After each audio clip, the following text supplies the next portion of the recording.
All right, guys, if you want to be dominant on your drives, we got to look at the details of how we're picking up the basketball. There's so many athletes that drive in and get it stripped because of the way that we pick it up. If you master these 5 pickup options, you're going to get the ball stolen much less and you're going to score a lot more points. All right, so our first one is a low sweeping pickup. So you see James Harden do this all the time. Let me give you the #1 mistake that players make.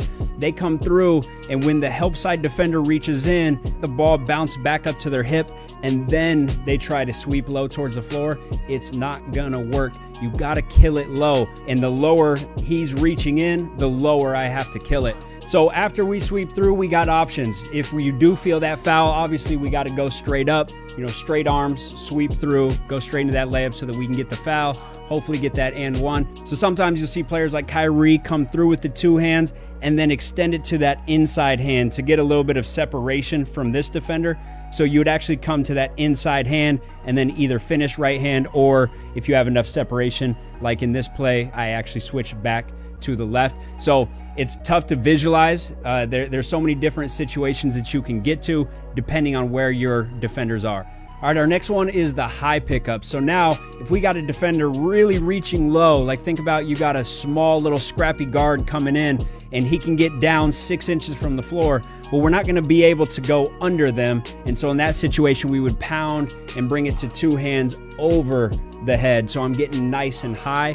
So you got to know the situation. If I'm 5'11" driving and a guy who's 6'8" is coming, standing straight up, obviously if I get up, he's going to be able to strip that. But if I get low, he's not going to be able to get down there. But if I'm driving and my help side defender is 6'1" and I can tell by his body positioning that he's going to reach low, then that's when I would go up above and I would do that overhead pickup. All right, so our next one is the double arm cradle. I believe this is the safest pickup option in high traffic.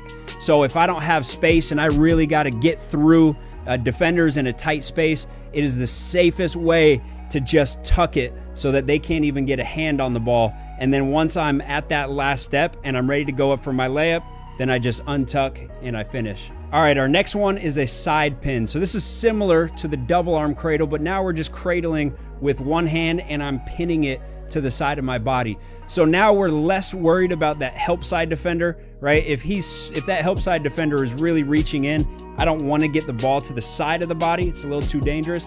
This is more so when I'm mainly worried about my primary defender. So I'm driving and maybe I have him on my shoulder. Well, I could pin it here. And what does that do? That frees up this arm to go to battle. So now I can go to battle here and get my arm bar on him. So now I can be a little bit more physical with this offhand. Or sometimes you're still dribbling and this arm gets tangled up. Well, that's a situation where we could pin it and then wait till that last moment to bring this hand back. So a lot of situations when you got to fight with this offhand or even on the dribble, sometimes we're swiping and then we go to pick it up, but the underhand pickup is a little too dangerous. So we pin it for a little bit more stability and then bring 2 hands to the ball and finish. Or I can pin it and then just untuck with 1 hand. And our last pickup option is the wide pickup. So all I'm doing here is on that last pound, I'm getting it to 2 hands and I'm extending as far as I can laterally. All right, so this again is better for if you're worrying about your primary defender reaching in. If I had a help side defender, I wouldn't want to extend that far because it's obviously going to be closer to them and it's going to be exposed. But there's so many situations where you're not worrying about a help side defender and all you got to do is pick this up safely against your defender. And obviously as you pick up, a lot of times your defender is reaching in. So in this situation, I'm picking up, I'm extending as far as I can, and then I'm keeping it wide as I go up into my layup. And so you'll notice I'm keeping it wide here. And then as I get into that 1-hand layup, this hand can come here for a little bit of extra separation with that arm bar.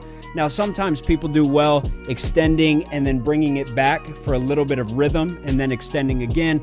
But of course, it just depends on the situation. If you have a really aggressive defender who's reaching in, you don't want to bring it back for rhythm. You want to be able to just bring it up on the side of your body and get straight into that little hook shot or that point guard extendo, as I like to call it. All right, guys, thanks for watching today's video. Make sure you hit a thumbs up if you like it and be sure to subscribe for more valuable content coming soon. Let me know what you want to learn next in the comments. Go build.